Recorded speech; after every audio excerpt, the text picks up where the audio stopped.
सबसे पहले आप सभी को मेरा प्यार भरा नमस्कार। जैसा कि आप लोगों को पता ही है, मेरा नाम है सुमन और मैं हूँ आपकी हिंदी और योगा टीचर। प्यारे बच्चों, यह ज़रूरी सूचना और खुशखबरी उन सभी बच्चों के लिए जिन्होंने इस साल 2022 में बीएड कोर्स करने जा रहे हैं। चाहे आप बीएड सीयूईटी एंट्रेंस एग्जाम को देके करेंगे या अपने स्टेट के किसी भी बीएड एंट्रेंस एग्जाम को क्वालिफाई करने के बाद करेंगे। ये खुशखबरी दी है आपको national council of teacher education. जैसा कि आप लोगों को पता है कि टीचिंग बॉडी को जो डिपार्टमेंट देखती है उसका नाम है national council of teacher education, जिसे कि हम एनसीटी के नाम से भी जानते हैं। उन्होंने एक सूचना और एक खुशखबरी दी है, वो खुशखबरी मैं आपको बताती हूँ डिटेल में। देखिए बच्चों, जैसा कि आप लोगों को पता है कि बीएड कोर्स करने के बाद सभी बच्चों का एक सपना होता है कि उनके पास एक अच्छी सरकारी नौकरी हो, चाहे पीआरटी के टीचर के रूप में हो या टीजीटी या पीजीटी के रूप में। परंतु जो इस जॉब को पाने की जो सबसे पहला कदम और चुनौती होती है वो ये है कि आपके पास क्वालिफाई होना चाहिए टीईटी एग्जाम, जिसे कि हम टीचर एलिजिबिलिटी टेस्ट के नाम से जानते हैं। ये जो टेस्ट होता है वो ये दो रूप में कराया जाता है। एक कराया जाता है सीटेट और दूसरा आता है टीटी। सीटेट और टीटी में क्या अंतर है इसका डिटेल वीडियो मैं बाद में बनाऊंगी, शॉर्ट में बता देती हूँ। सीटेट का मतलब वो टेस्ट जो कि आप भारत सरकार की जो सेंट्रल गवर्नमेंट की नौकरी आती है उनको अगर आप पाना चाहते हैं तो तब आपको सीटेट देना पड़ेगा। जैसे कि केंद्रीय विद्यालय, Navodaya Vidyalaya, army public school, तो तब आपको सीटेट क्वालिफाई करना पड़ेगा।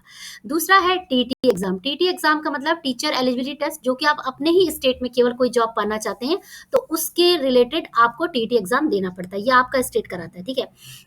अब देखो बच्चों, होता क्या था कि पहले जब आप जब सीटेट एंट्रेंस एग्जाम देते थे ना तो किस तरीके से देते थे। पहले आपको बीएड करना पड़ता था, फिर आपको सीटेट के जो एंट्रेंस एग्जाम के जो फॉर्म आते थे उनका वेट करना पड़ता था, फिर उसका एग्जाम होता था, फिर कोई केंद्रीय विद्यालय में कोई वैकेंसी निकलेगी तो वही वैकेंसी में भी वही बच्चा बैठ सकता था। उनकी कंडीशन ये होती कि आपने टीटी क्वालिफाई किया था। तो इस पूरे प्रोसेस में मतलब 2 साल का बीएड लगा लीजिए, 1 साल में आपका टीटी का 4 साल निकल जाते थे। तो 4 साल एक बहुत लंबा समय होता था और किसी भी जीवन के बच्चे के जीवन से 4 साल मतलब निकालना, समझ लो कि उसको निचोड़ने जैसा है। तो इस चीज में क्या होता था कि बहुत सारे बच्चों में फ्रस्ट्रेशन जैसी हो गई थी और कई बच्चों की जॉब लगी भी, किसी की नहीं भी लगी। क्योंकि देखो, जॉब का निकलना और लगना दोनों अलग अलग चीज है ना। आप तैयारी तो मान लीजिए आज कर रहे हैं, लेकिन अगर आज जॉब नहीं निकल रही है तो वो क्या है, आप तो बेरोजगार हो गए ना। तो इसी चीज को कम करने के लिए एनसीटी ने क्या किया और क्यों किया वो भी मैं आपको बता देती हूँ। पंजाब में एक लड़की थी, उन्होंने टीचर के जॉब के लिए अप्लाई किया था और वहां पे कुछ इशू हुआ। इशू ये हुआ कि जब वो जॉब के लिए अप्लाई कर रहे थे तो उनका कुछ कंडीशन ये आया था कि आपने जो टीटी का एग्जाम था वो क्वालिफाई नहीं किया था, या कुछ इस तरीके से उनकी कंडीशन बनी थी कि उनका बीएड का कोर्स कंप्लीट नहीं हुआ था। तो उस चक्कर में जो उनका जो जॉब की एप्लीकेशन थी उसको होल्ड कर दी गई। तो वो उस लड़की ने क्या किया, वो कोर्ट में चली गई और उसने कहा कि नहीं सर, ऐसा नहीं होना चाहिए, कि इसका प्रोविजन चेंज होना चाहिए। भाई अगर हम 2 साल तक पढ़ाई करते रहेंगे, 1 साल तक कोर्स का टीटी का वेट ही करते रहेंगे और फिर अगले साल एग्जाम, तब तक तो वैकेंसी भी नहीं निकलती है। तो इसी चीज को चैलेंज करते हुए फिर फेरबदल किया गया और फिर एक सुप्रीम कोर्ट का ऑर्डर आया। तो वो ऑर्डर चेंज करा गया और फिर एनसीटी को भेज दिया गया और एनसीटी ने उस ऑर्डर को मान लिया है और उसी के आधार पे अब एक नई सूचना निकली है। तो वो सूचना क्या है बच्चों, मैं आपको पढ़ के बता देती हूँ। उसमें ये लिखा है कि ये इस पूरे पैरा नंबर 8.3 में, इसको मैं पीडीएफ को लिंक में टेलीग्राम पे शेयर कर दूंगी, आप पढ़ लीजिएगा।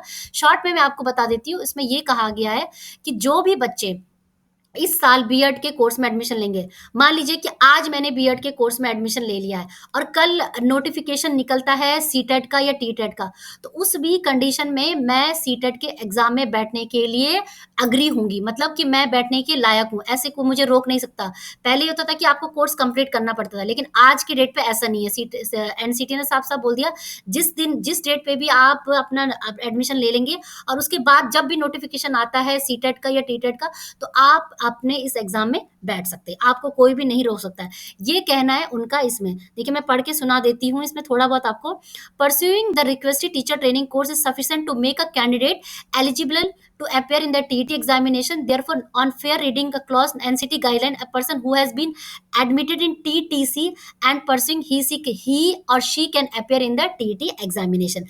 यानी कि अगर वो टीचर ट्रेनिंग कोर्स में अगर लिया है उन्होंने एडमिशन इस साल, तब भी वो इस कोर्स में बैठ सकते हैं। तो यानी कि आपका टाइम सेव हो जाएगा, 2 साल के अंदर आपका बीएड भी हो जाएगा, टीटी भी क्वालिफाई हो जाएगा और जैसे ही वैकेंसीज आएंगी आप जॉब के लिए अप्लाई कर सकते हो, ठीक है। तब आपको टीटी के रिजल्ट के वेट नहीं करना पड़ेगा, नहीं तो तब तक तो वैकेंसी भी नहीं आएगी।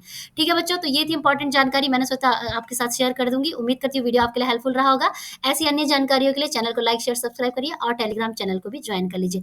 इस वीडियो को मैं शेयर कर दूंगी, आप भी पढ़ सकते हैं, ठीक है। तो आप बिना देर करें, और आने वाले वीडियोस भी मैं सीटेट के एग्जाम के और वीडियोस भी लेके आपके लाऊंगी।